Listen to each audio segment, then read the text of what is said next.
주 예수 내가 알기 전 날 먼저 사랑했네. 그 크신 사랑 나타나 내 영혼 거듭났네. 주 내 맘에 늘 계시고 나 주의 안에 있어. 저 포도비유 같으니 참 좋은 나의 친구. 내 친구 되신 예수님 날 구원하시려고 그 귀한 몸을 버리사 내 죄를 대속했네. 나 주님을 늘 믿으며 그 손을 의지하고 내 몸과 마음을 바쳐서 끝까지 충성하리.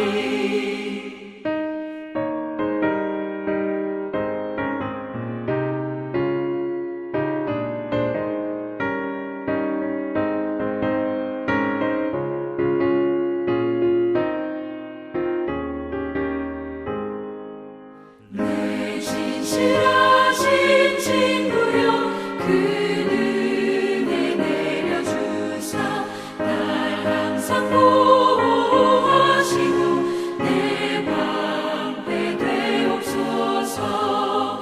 그 풍성한 참 사랑을 믿음이 끊을 소냐. 날 구원하신 예수는 참 좋은 나의 친구. 사랑하는 성도 여러분, 오늘도 또 주 안에서 또 여러분들의 삶 속에 하나님께서 부어주시는 그러한 놀라운 은혜가 넘치기를 바랍니다. 그 고사성어 중에요, 연저지인이라는 그런 말이 있습니다. 종기를 빨아서 낫게 하는 그런 고마운 마음, 고마운 행동, 어진 행동 뭐 이런 것들을 얘기하는데요. 이것은 그 위나라 문후시대 때 유명했던 그 오기 장군의 그런 일화를 통해서 나온 그런 말입니다. 어느 날 그 종기 때문에 고생하는 한 병사를 발견하고 이 오기 장군이 가서 그 병사의 그런 이 고름을 직접 자기가 다 입으로 빨아서 치료해 줍니다. 이 소식을 듣고요, 그 어머니가 정말 그 왕에게, 그 장군에게 감사하기보다는 오히려 대성통곡을 합니다. 사람들은 의아했습니다.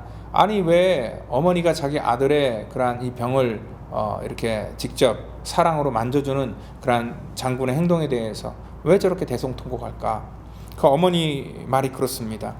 전에도 내 남편의 그러한 이 종기를 빨아주더니 내 남편이 전쟁터에서 살아서 돌아오지 못했는데 이제 내 아들마저 못 보게 생겼구나 라고 하면서 대성통곡한 겁니다.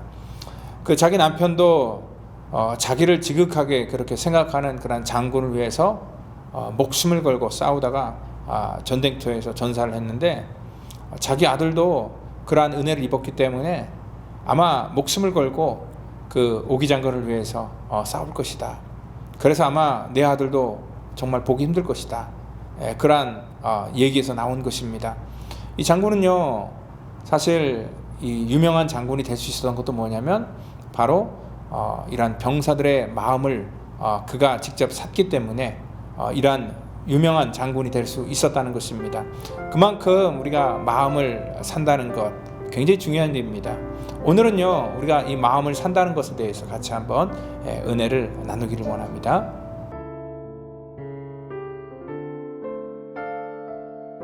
이태가 지난 후 보르기오 베스도가 벨릭스의 소임을 이어받으니 벨릭스가 유대인의 마음을 얻고자 하여 바울을 구류하여 두니라. 아멘. 유대인 그런 격언에 마음을 지배하는 왕이 있고 또 땅을 지배하는 왕이 있다라고 그렇게 얘기를 합니다.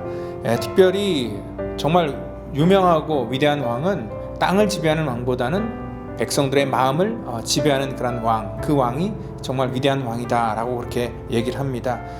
그래서 요즘은요 사람들의 마음을 사는 것을 굉장히 중요하게 생각합니다. 요즘에 우리 마케팅 중에서요 사람의 마음을 사기 위해서 그러한 이 광고도 직접 그런 물건을 선전하기보다는 그 사람들의 마음속에 어떻게 감동을 줄 것인가에 더 많은 신경을 써서 만든 그런 광고들을 볼 수 있습니다. 여러분들 우리가 사람들의 마음을 사는 것을 우리가 영업이라고 합니다. 그래서 물건을 팔 때는요 물건은 사는 사람들의 마음을 우리가 흔들고 또 붙들어야 우리가 그 사람에게 내가 원하는 물건을 팔 수가 있다는 것입니다. 또한 이 경영이라는 것은 뭐냐면 물건을 만들고 판매하는 그런 직원들의 마음을 사는 것을 경영이다 얘기를 합니다. 그래서 경영을 잘하는 사람들을 보면은요 같이 일하는 사람들 그 직원들과 굉장히 이런 원활한 소통을 하고 그들의 마음을 깊이 생각하는 그런 마음들이 있다는 것입니다. 여러분들 오늘 사람들의 마음을 우리가 살 때에 영업도 할 수 있는 것이고 또 경영도 우리가 할 수 있게 된다는 것을 우리가 알 수 있습니다. 오늘 여기 24장 27절에 이런 그 벨릭스 총독이요 유대인의 마음을 얻고자 하여 바울을 구려하고 있다라고 이렇게 얘기를 합니다.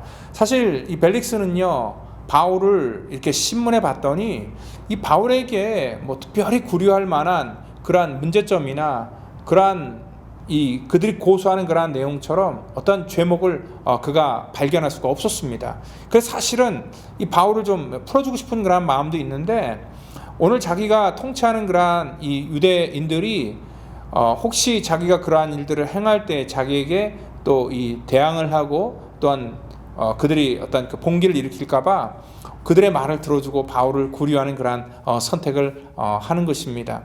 그리고 이 벨릭스 다음에 왔던 총독 베스도 총독도요 25장을 보면은요 25장 9절에 보니까 베스도가 유대인의 마음을 얻고자 하여 이 다시 부임한 사람도 역시 벨릭스하고 똑같이 그들에게 중요한 것은 뭐냐면 다른 것이 아니라 자기의 그러한 이 재임 기간에 백성들이 소요를 일으키지 아니하고 조용하게 그래서 자기가 이 본국으로부터 인정함을 받는 것 그것이 중요한 거기 때문에 오늘 그들에게는 바울에게 있어서 뭐 죄가 있던 없던 그것은 중요한 것이 아니라 오늘 소요가 일어나느냐 일어나지 않느냐 그게 더 중요했다는 것입니다. 그래서 오늘 그들은 백성의 마음을 얻기를 더 힘썼다라고 이렇게 말하고 있습니다.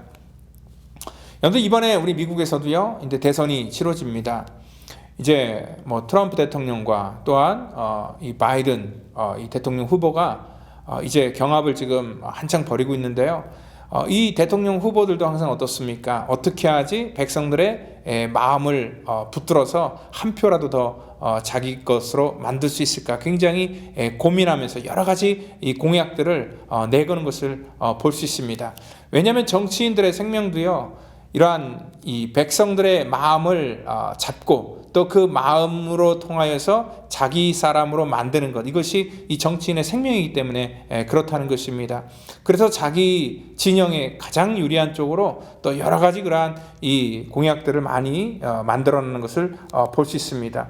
여러분들 그런데 우리가 정말 신경 써야 될 것은 뭐냐면 이 땅 가운데 뭐 우리가 영업을 하거나 또 경영을 하거나 또 정치를 하거나 다 떠나서 우리가 사람의 마음을 붙드는 것 당연히 중요합니다. 그렇지만 우리 예수 믿는 사람들에게는요 사람들의 마음을 붙드는 것보다 우리는 하나님의 마음을 우리가 흡족하게 만드는데 여러분들 우리 삶에 그러한 포커스가 있어야 되고 그것이 우리 삶의 그러한 우선순위와 목적이 되어야 된다는 것입니다. 여러분들 오늘 우리 주변의 사람들을 보면은요 사실 하나님을 믿는 그러한 사람들도 우리가 하나님의 마음에 내가 어떻게 해야지 합당할까를 생각하기보다는요 어떻게 해야지 내 주변 사람들의 마음에 들까 내 직장의 상사의 마음에 들까 그리고 또한 내가 뭐 사랑하는 사람이 있으면 그 사람의 어떻게 해야지 내가 마음에 들까 뭐 여러 가지 그러한 이 사람들을 더 많이 인식하게 됩니다. 여러분 우리가 알듯이 사울왕이 왜 그토록 다윗을 미워했을까요? 다윗이 뭐 잘못한 게 없잖아요. 사실 나라를 위해서 목숨을 걸고 나라의 명예를 세운 사람이 바로 이 다윗이었는데 미워한 것 하나밖에 없습니다. 사울이 사람들의 마음이 다윗에게 향하니까 질투심 때문에 다윗을 미워했다는 것입니다. 이 사울이 모르는 게 있었습니다. 사람의 마음은 항상 이렇게 조석번이로 쉽게 바뀐다는 것을 몰랐습니다. 그래서 이 다윗에게 향한 그러한 이 마음을 오늘 자기 것으로 만들기 위해서 그를 죽이고자 그렇게 노력했다는 것입니다. 여러분들 그렇게 사람의 마음을 붙들기 위해서 다른 사람을 미워하고 어떠한 이 권모술수를 통하여서 어떠한 자기의 지경을 넓혀나가려고 할 때에 그것이 자기 것이 되지 않고 오히려 자기가 더 퇴보하고 망하는 길로 갈 수 있다는 것을 우리는 분명히 이 사울의 행동을 통하여서 교훈으로 얻어야 된다는 것입니다. 사울은 언제나 사람들의 마음을 얻고자 했지만 다윗은 달랐습니다. 다윗은요, 사실 사람의 마음에 드는 그러한 행동을 하는 것이 아니라 어떻게 하면 하나님의 마음에 들까를 생각했습니다. 그래서 자기를 죽이려고 그렇게 혈안이 되어서 자기 인생에 방해가 되고 괴롭히는 그러한 사울왕을 죽일 수 있는 그러한 기회가 있었는데도 불구하고 이 다윗은 그때 하나님께 물었습니다. 하나님, 제가 어떻게 해야지 하나님 기뻐하시는 것이고 또한 하나님 뜻대로 살 수 있습니까? 그때 하나님의 방법대로 그는 모든 것들을 포기하는, 그래서 이 사울에게 복수할 수 있는 기회를 스스로 내려놓는 그러한 선택을 했던 것입니다. 하나님께서 다윗을 보실 때 항상 이러한 얘기를 합니다. 다윗은 내 마음에 합한 자다. 다윗을 보니까 정말 저가 나를 사랑하는 줄을 안다라고 하면서 그 다윗의 마음의 그 중심을 보고 있었습니다. 사람들은 외모를 보지만 하나님은 중심을 보신다 그랬습니다. 여러분들 맞습니다. 오늘 이 땅 가운데 우리가 살 때에 오늘 우리도 우리 인생 속에 많은 것들을 우리가 선택하고 또한 우리가 살아갈 때에 정말 우리가 어떠한 쪽으로 믿음의 선택을 해야 될지 정말 중요한 것입니다. 여러분들 사람의 마음을 살려고 노력하기보다는 우리가 하나님의 마음에 합당한 그러한 삶이 되고 하나님의 마음을 살 때에 오늘 우리는 우리 인생이 정말 복된 그러한 길로 갈 수 있게 된다는 것을 분명히 믿으시길 바랍니다. 그래서 오늘도 우리가 하나님의 마음에 들기 위해서 여러분들 애쓰고 노력하는 그러한 복된 하루뿐만 아니라 여러분 평생이 되기를 예수님의 이름으로 축원드립니다. 다 같이 기도합니다. 주님 감사합니다. 오늘도 우리가 살아가면서 많은 생각을 하고 또 많은 만남들이 있고 또 많은 일들이 있습니다. 그러한 수많은 우리들의 이 분주한 삶 속에서 하나님, 우리가 늘 먼저 어떻게 해야지 하나님 마음에 들 것이고 또 어떻게 해야지 우리가 하나님께서 가장 기뻐하실까를 생각할 수 있는 아버지 그러한 우리의 마음을 주시고 또 영적으로 아버지 민감하게 해주셔서 하나님 늘 주님께서 원하시는 것을 우리가 정말 받아들이고 또 결단할 수 있는 그러한 믿음을 허락해 주시기를 원합니다. 하나님, 우리가 범사에 늘 아버지 하나님을 생각하게 하시고 또한 우리의 환경과 조건과 여건들보다는 먼저 그 가운데서도 하나님을 깊이 생각하여서 하나님께 인정받고 그로 말미암아 사람들에게 인정받는 저희들 될 수 있도록 하나님 우리 속에 은혜를 내려주시기를 바라고 나오며 사랑이 많으신 예수님의 이름으로 기도하옵나이다. 아멘.